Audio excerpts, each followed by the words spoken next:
Hello everyone, this is Dr. Matar. Today I'm going to talk about how Rebecca, one of my patients, she's a retired beautiful lady who came to our office requiring help with her blood pressure. And she said she was willing to do everything to help herself get off the meds. When I told her that she needed to reduce her intake of sodium, she said, I'm sorry, I can't do it. She loves sodium, she salts everything she cooks, and she adds sodium to everything she eats. She loves sodium. So I told her that this is a serious issue. I started educating her about what's going on with blood pressure at the level of the entire nation. We have today about 103 million Americans who are living with blood pressure. And for the most part, sodium or salt plays a big role in that. This is a leading cause of strokes and heart attacks. And every time I tried to talk to her, she would say, I know that, I know that. But I can't really, there's no joy in any food that doesn't have a lot of salt for her. So we kept talking about this. I kept educating her about different aspects of what she could do. I tried to pass on to her successful actions from other patients who had similar situations. But for Becky, nothing worked. So one day, about 3 or 4 months into the program, she was losing weight, which was very helpful. She was sleeping better, which was helpful.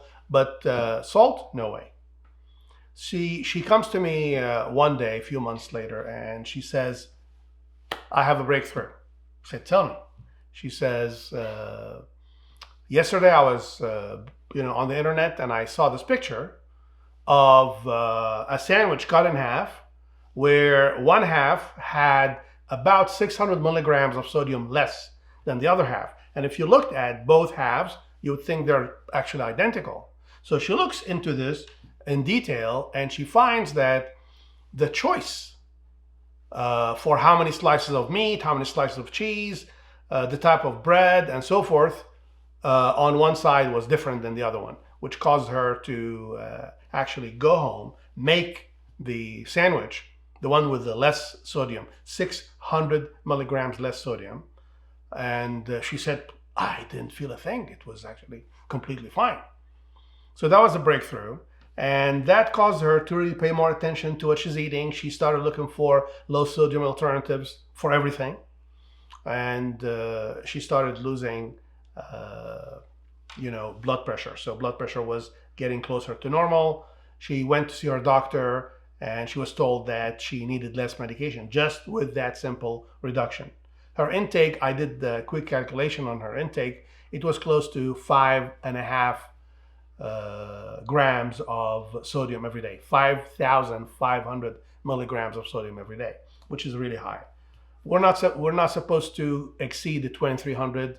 Ideally, we don't need more than 400 milligrams of sodium. So we don't really need to add sodium to our foods. As a nutritional necessity, we don't. So working with Becky on this and taking it to the next level, what happened was that she said, you know what? I just made a little adjustment and I didn't even feel it.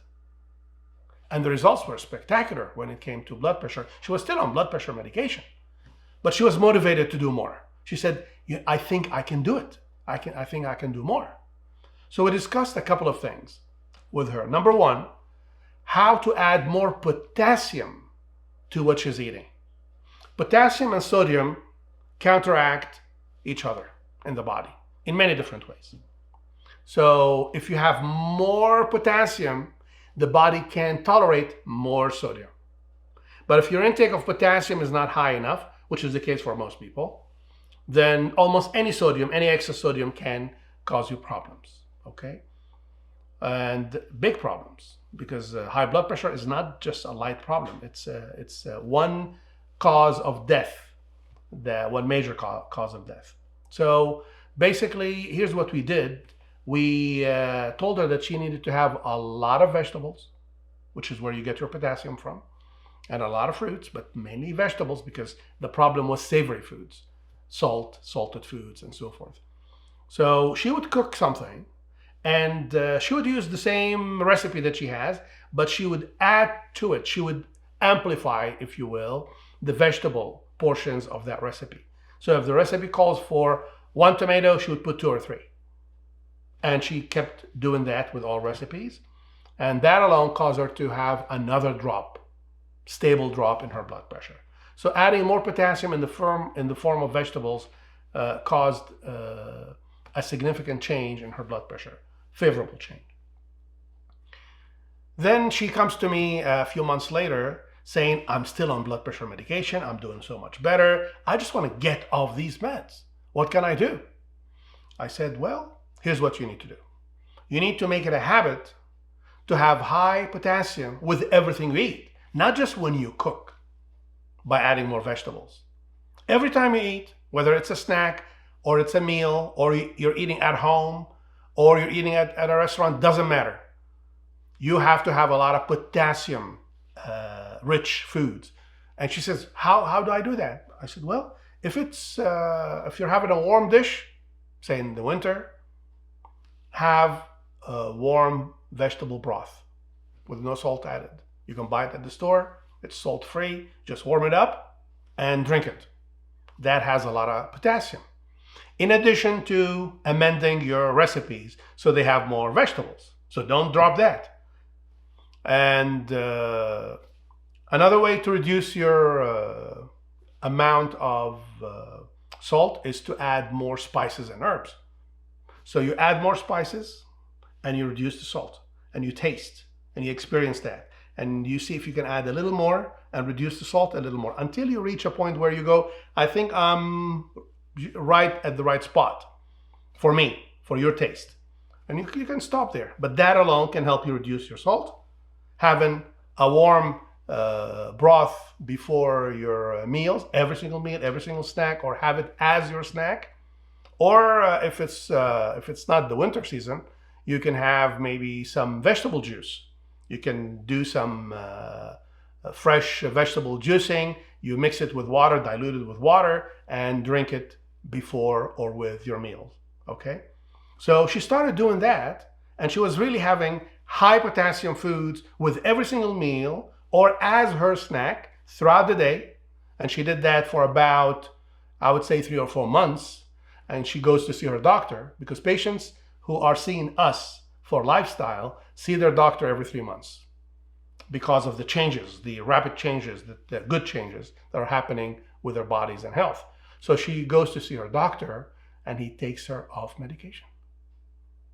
She doesn't need it anymore. You know, she used to measure her blood pressure at home on a daily basis, and she took the records to the doctor. He checked the records. He took her blood pressure 2 or 3 times, and she was completely fine. Okay, so in her case, the problem was really salt. In other cases, it's not salt. It's salt and other things for high blood pressure. In her case, it was salt. The solution took months. But now we utilize this process with every single patient.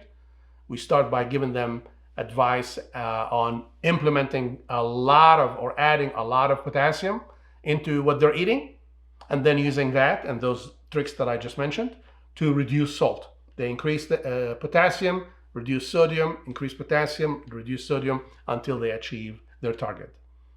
And one final thing before I let you go.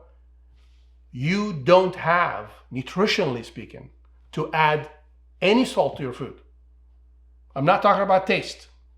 I'm talking about necessity, nutritional or health necessity. There's none, okay? Because you get sodium, enough sodium from almost anything you eat, okay? I hope this is beneficial, and I hope to see you here soon. Take care. Hi, this is Dr. Matar again. If you like the video, please give it a like and subscribe so you can get the future videos. If you're new to the channel, what I do here is I discuss cases of my most successful patients who struggled with diet and exercise, yet were able to achieve at the end of their programs a well, fit, and slim life. I want the same for you, so if you have any questions or comments, please send them my way. I'd love to hear from you. Thank you.